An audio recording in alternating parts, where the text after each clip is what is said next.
ये आकाशवाणी है। अब आप सिद्धार्थ सिंह से समाचार सुनिए। कैबिनेट सचिव राजीव गौबा ने सभी राज्यों के मुख्य सचिवों से प्रवासी कामगारों और लॉकडाउन के कारण फंसे व्यक्तियों की सुरक्षा, आवास और भोजन की पर्याप्त व्यवस्था सुनिश्चित करने को कहा है। ब्यौरा हमारे संवाददाता से। श्री गौबा ने राज्य के मुख्य सचिवों से सभी जिलाधिकारियों को स्थिति की समीक्षा करने का निर्देश दिया है। उन्होंने कहा कि प्रवासी कामगारों से संबंधित मुद्दों के समन्वय और निगरानी के लिए नोडल अधिकारियों की नियुक्ति करनी चाहिए। श्री गौबा ने निर्देश दिया कि प्रत्येक राहत शिविर एक वरिष्ठ अधिकारी की निगरानी में होना चाहिए। इसके अलावा महानगरीय क्षेत्रों में कल्याणकारी उपायों को लागू करने के लिए निगमायुक्तों की नियुक्ति का भी सुझाव दिया गया है। सभी जिलों में प्रवासी कामगारों और फंसे व्यक्तियों की गणना और उनके लिए भोजन और आश्रय सुनिश्चित करने का निर्देश दिया गया है। इसके अलावा स्वास्थ्य मंत्रालय के दिशा निर्देशों के अनुसार उन्हें मानसिक और सामाजिक परामर्श भी देने का सुझाव दिया गया है। दिवाकर के साथ आनंद कुमार, आकाशवाणी समाचार, दिल्ली। कोविड-19 महामारी के फैलाव को रोकने के लिए लगाए गए लॉकडाउन के उल्लंघन के मामले में कल राष्ट्रीय राजधानी दिल्ली में 270 से अधिक मामले दर्ज किए गए और 3,501 लोगों को गिरफ्तार किया गया। दिल्ली पुलिस के अनुसार 346 वाहनों को जब्त किया गया और बिना मास्क के घर से निकलने वाले 172 लोगों पर मामला दर्ज किया गया। इस बीच दिल्ली पुलिस ने अपने 24 घंटे चलने वाली हेल्पलाइन पर लॉकडाउन के दौरान आवागमन की अनुमति के पास और राशन तथा पैसे की कमी से संबंधित लगभग 888 फोन कॉल प्राप्त हुई। भोजन और पैसे की कमी के बारे में 21 फोन कॉल संबंधित व्यक्तियों तक राहत पहुंचाने के लिए गैर सरकारी संगठन को हस्तांतरित कर दी गई।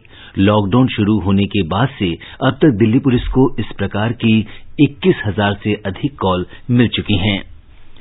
दिल्ली सरकार ने कोविड-19 का प्रसार रोकने के लिए अधिक जोखिम वाले क्षेत्रों के दायरे में कुछ और इलाकों को शामिल किया है। शहर में इन क्षेत्रों की संख्या बढ़कर 60 हो गई है। इस सूची में शामिल 4 नए क्षेत्र हैं। सफदरजंग एन्क्लेव में बी ब्लॉक के आसपास का इलाका, हौजरानी में मकान नंबर 50, शाहीन बाग में ई ब्लॉक और शाहदरा में पूर्वी रामनगर। दिल्ली सरकार के ऑपरेशन शील्ड के अंतर्गत इन क्षेत्रों को सील करने के आदेश दिए गए हैं। ओडिशा में कोरोना वायरस से निपटने के प्रयासों में महिला कोरोना योद्धा महत्वपूर्ण भूमिका निभा रही हैं। जगतसिंहपुर जिला प्रशासन ने कोरोना से लड़ने के लिए 13 महिला अधिकारियों की एक टीम बनाई है, जो इस महामारी से संबंधित विभिन्न पहलुओं पर ध्यान दे रही है। सरकार ने कहा है कि प्रभावी कार्रवाई के कारण देश के 325 जिलों में कोरोना वायरस संक्रमण नहीं मिला है। अन्य 27 जिलों में पिछले 14 दिन से किसी भी संक्रमित व्यक्ति की रिपोर्ट नहीं है। स्वास्थ्य मंत्रालय के आंकड़ों के अनुसार पिछले 24 घंटों में देश में 1,320 लोगों में संक्रमण की पुष्टि हुई। अब तक कुल 12,759 लोग कोरोना वायरस से संक्रमित हैं। 1,515 लोग उपचार के बाद स्वस्थ हो चुके हैं। इस महामारी से 420 रोगियों की मौत हुई है। स्वास्थ्य मंत्रालय के अधिकारी ने नई दिल्ली में संवाददाताओं को बताया कि संक्रमित जिलों में रोकथाम उपाय लागू किए जाने के सकारात्मक परिणाम आए हैं। इनमें पुदुचेरी का माहे जिला भी शामिल है, जिसमें पिछले 28 दिन से किसी भी व्यक्ति में संक्रमण नहीं मिला है। स्वास्थ्य मंत्रालय के अधिकारी ने बताया कि लॉकडाउन के दौरान सुरक्षित पेयजल उपलब्ध कराने के लिए परामर्श जारी किया गया है और सार्वजनिक स्वास्थ्य विभाग से राहत शिविरों और समाज के वंचित वर्गों का विशेष ध्यान रखते हुए पानी की आपूर्ति बढ़ाने को कहा गया है। भारत में कोविड-19 के कंटेनमेंट मेजर्स को लेकर हेल्थ फंक्शनरीज और साथ में वर्ल्ड हेल्थ ऑर्गेनाइजेशन के फील्ड ऑफिसर्स के साथ एक वीडियो कॉन्फ्रेंस की थी, जिसमें माइक्रो प्लान्स फॉर क्लस्टर और आउटब्रेक कंटेनमेंट के डेवलपमेंट के लिए जिला स्तर पर WHO अधिकारियों के साथ टेक्निकल कोऑर्डिनेशन किया जाए, उस पर विस्तृत चर्चा हुई। साथ ही स्वास्थ्य मंत्रालय WHO की national polio surveillance network team की सर्विसेज को यूटिलाइज करते हुए हमारी ऑनगोइंग सर्विलेंस को कैसे स्ट्रेंथन किया जाए, उस पर भी एक एक्शन प्लान बनाया गया। गृह मंत्रालय की प्रतिनिधि ने बताया कि राज्यों में लॉकडाउन प्रभावी ढंग से लागू कराने के उपाय तेज कर दिए हैं और देश में आवश्यक वस्तुओं की आपूर्ति संतोषजनक है। उन्होंने कहा कि वायु और रेल सेवाएं अगले महीने की 3 तारीख तक रद्द रहेंगी। लॉकडाउन के अंतर्गत 3 मई 2020 तक टैक्सी, ऑटो रिक्शा और साइकिल रिक्शा सहित कैब एग्रीगेटर्स की सेवाएं प्रतिबंधित रहेंगी। सभी शैक्षिक एवं संबंधित संस्थान बंद रहेंगे। सभी cinema halls, malls, shopping complex, gymnasium, sports complex तथा इसी प्रकार के स्थान बंद रहेंगे। सभी सामाजिक, राजनीतिक, खेल, मनोरंजन, शैक्षणिक, सांस्कृतिक, धार्मिक समारोह और अन्य सभाओं के आयोजन पर रोक रहेगी।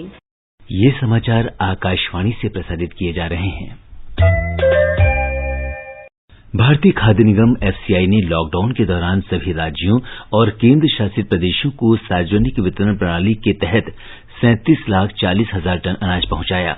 एफसीआई लॉकडाउन की अवधि में 1,70,000 टन अनाज एक राज्य से दूसरे राज्य में पहुंचा रहा है। सामान्य रूप से एफसीआई औसतन लगभग 80,000 टन अनाज प्रतिदिन देश के विभिन्न हिस्सों में पहुंचाता है।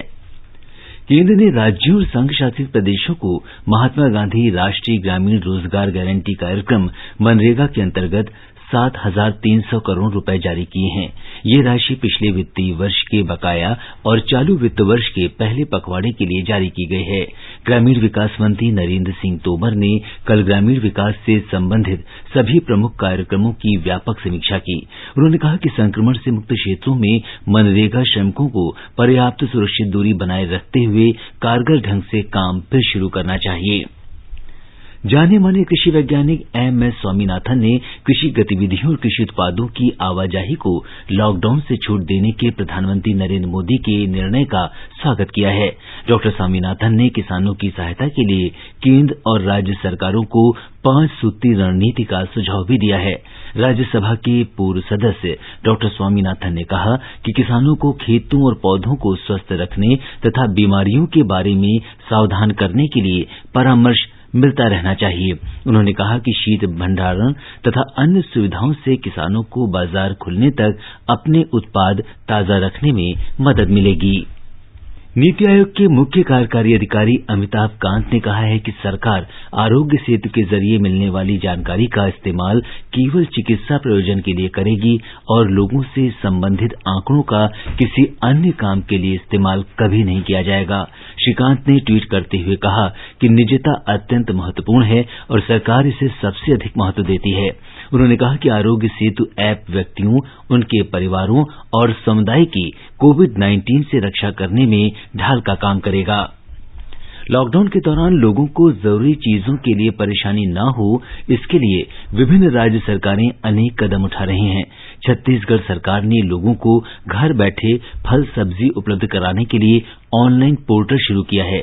पेश है छत्तीसगढ़ से हमारे रायपुर संवाददाता की ये रिपोर्ट। छत्तीसगढ़ सरकार ने ऑनलाइन पोर्टल सीजी हाट शुरू किया है। फल सब्जी के जो भी वेंडर इसमें अपनी सेवा देना चाहते हैं, वे इस पोर्टल पर अपना पंजीयन करा सकेंगे। वहीं आम लोग इसमें अपनी पसंद के वेंडर को जरूरत के अनुसार ऑनलाइन ऑर्डर दे सकेंगे। इस पोर्टल पर फल और सब्जी का मूल्य भी प्रदर्शित किया जाएगा। 150 रुपए से अधिक के मूल्य की खरीदी पर कोई डिलीवरी शुल्क नहीं लगेगा। इससे एक ओर जहां लोगों को घर बैठे आसानी से सामान मिल सकेगा, वहीं सब्जी बाजार में भी लोगों की भीड़ नहीं लगेगी, जिससे कोरोना वायरस के संक्रमण को रोकने में मदद मिलेगी। विकल्प शुक्ला, आकाशवाणी समाचार, रायपुर।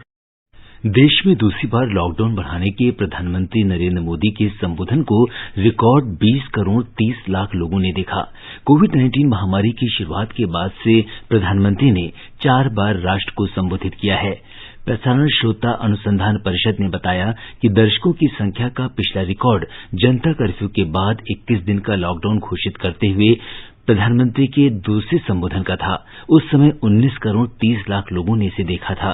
परिषद ने बताया कि 12 अप्रैल को समाप्त सप्ताह में टेलीविजन देखने वालों की संख्या में कोविड संक्रमण से पहले की तुलना में 38% की बढ़ोतरी हुई है। प्रसार भारती कोविड-19 महामारी के कारण लॉकडाउन के दौरान विद्यार्थियों को उनकी पढ़ाई में मदद कर रहा है। दूरदर्शन और आकाशवाणी विभिन्न सरकारी संगठनों के साथ सहयोग से देश भर में अपने क्षेत्रीय चैनलों के जरिए टेलीविजन, रेडियो और यूट्यूब पर वर्चुअल कक्षाओं और शैक्षिक सामग्री का प्रसारण कर रहे हैं।